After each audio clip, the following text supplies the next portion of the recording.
Happy New Year! So each year, we really try to start the year with intention. And the last several years, we decided to do this ritual that we're going to show you and invite you into perhaps incorporating this into your New Year ritual as well. And so for each month of the year, we pull a card from one of our many decks. And it's not like fortune telling, it's more like what's going to be the theme of this month? What's the tool that you need to reach for? How can you remember to remember that you're supported, that you're loved, that you have everything inside of yourself to get through whatever you're experiencing in this month? Yeah, I find that it's a nice reminder that we took intentional time at the top of the year to think about the unfolding of the year. And so then at the top of each month, we come back and we read the message for the month. And without fail, at least for me, it is when we sit down and write it, I'm always like, oh gosh, what is that gonna be? What's gonna happen? And then when the month comes and you start seeing how life starts to unfold, you start seeing the decisions that you've made, and then you read the message and you're like, what? It's so on point. It is so poignant. And so for me, it's also helpful that life doesn't always feel like doom and gloom. It's for someone like me, I just kind of go all the way to the doom and gloom. And it just because there's trials and tribulations, it doesn't mean it's doom and gloom. It means there's growth. Yeah, I think we're always surprised by what the message says at the top of the month. And then there's this curiosity within me where I'm like, what is this month going to be about? And then we read it again at the end of the month, and it's like, got it. It makes so much sense. So we really love doing this practice at the beginning of every year. And we hope that you enjoy just like witnessing it and perhaps incorporating some of this into, it can be your monthly ritual, it can be your yearly ritual, or no ritual at all. So we're going to get started and we'll see you in a little bit.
Welcome back. So all in all, our card reading for the year, it took about an hour. You saw some clips of us flowing through it.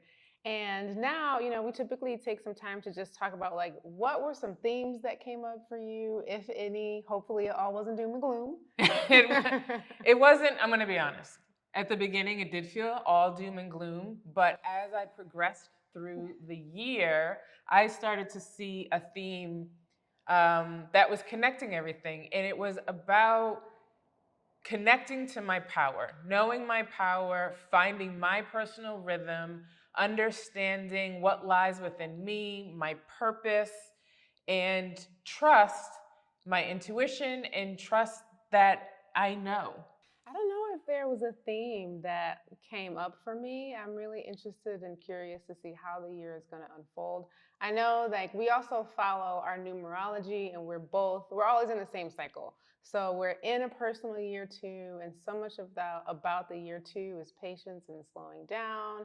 And relationships are a theme in the year two, and maybe that's also a theme. For the card spread, it's like, how do you honor the unions and the partnerships? Yes, marriage, but all of the other relationships that you're in while still being authentic to yourself, but returning to your own sense of personal integrity and allowing others to do the same. Yeah, even when there's disagreement. So mine, it's funny because going into it, I started to feel some of the doom and gloom you were talking about. I was like, there's one You're around like, oh boy. April, and I'm like, oh, what is going to happen in April? But I think we've done this enough times to realize that what we think is going to happen, we try to predict these things. It's never actually what happens. And it ends up being something completely different, but necessary. I hope that you've enjoyed just kind of witnessing what our practice is. And if it resonates with you, you hope you take what resonates and leave the rest. And we hope you have a fantastic year and stick with us. Be sure to like and subscribe and hit the bell to be notified next time we release a video.